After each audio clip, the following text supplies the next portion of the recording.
Hello and welcome to Overdrive. I'm Shireen Bhan. As you can see, the show has a very distinct motorsport flavour this week, and how can it not? We've just seen the F1 circus exit India after the second edition of the Indian Grand Prix. Sandeep Srikanth was there capturing all the action. So here's his report on the race itself. After a slow and steady build-up that lacked the excitement and buzz we saw in 2011, the second Indian Grand Prix exploded into action on race day. With two Red Bull cars on the front row of the grid and Ferrari's Fernando Alonso waiting to pounce in fifth, the racing was always going to be intense. But even before the 5 red lights went out, the much improved facilities at the PIC had received a thumbs up from Formula One's main man, who was celebrating his 82nd birthday at the track. Are you happy with what you've seen this year at the Indian Grand Prix, Mr. Reid? Yeah, we're very happy with all the things that the promoters done. They've done a great job. And more races in Asia, is that the plan for Formula One going forward? Well, yeah, we fit in what we can. Sebastian Vettel makes a perfect start, almost touches. With perfect weather and track conditions to exploit, Sebastian Vettel led every lap from start to finish. But behind him, his championship rival was on a charge.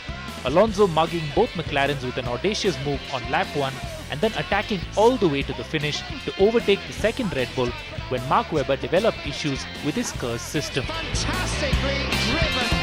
Oh, I think I had Fernando covered today as well. If we had a seamless car, but obviously he was there to pounce, and that's Formula One racing. You need to have everything right, and we didn't as a team. You promised 60 qualifying laps. It looked like you delivered that out there today. What was it like on track?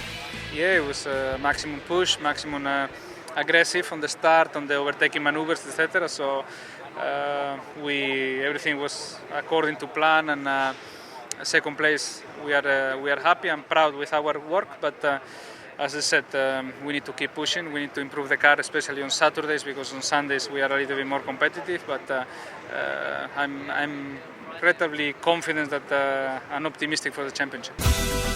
Another dominant win, the first time he has won 4 races in a row in his F1 career, sees Vettel on course to become the sport's youngest triple world champion, as he carries a 13-point lead over the Ferrari into the last 3 races of the season. I think it was a great day for us, obviously.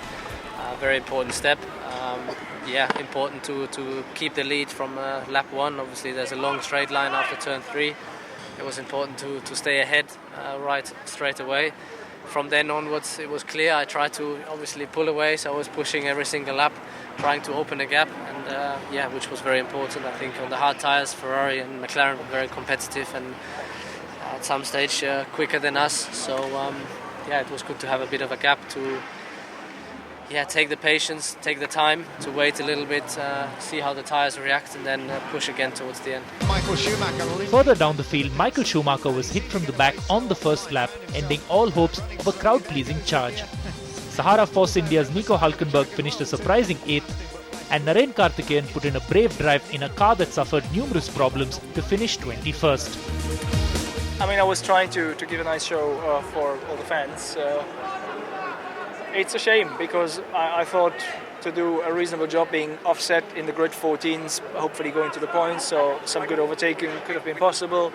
Strategy would have been okay to be on the different tyres, but it shouldn't have been. That was as good as it can be, really, and get for us. Had a relatively poor start, but then a good first lap. Got Rosberg on the back straight and Maldonado into turn 4. But with that, I picked up a little bit of a flat spot right from the first lap, which wasn't great. But I think the car had a real, nice balance, was drivable. The speed wasn't too bad. We were gapping other people.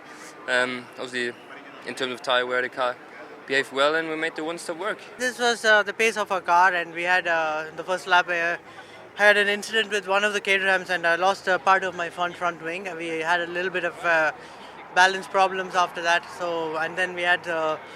Heat with lots of heat in the brakes, so I got a call from the pits to cool down.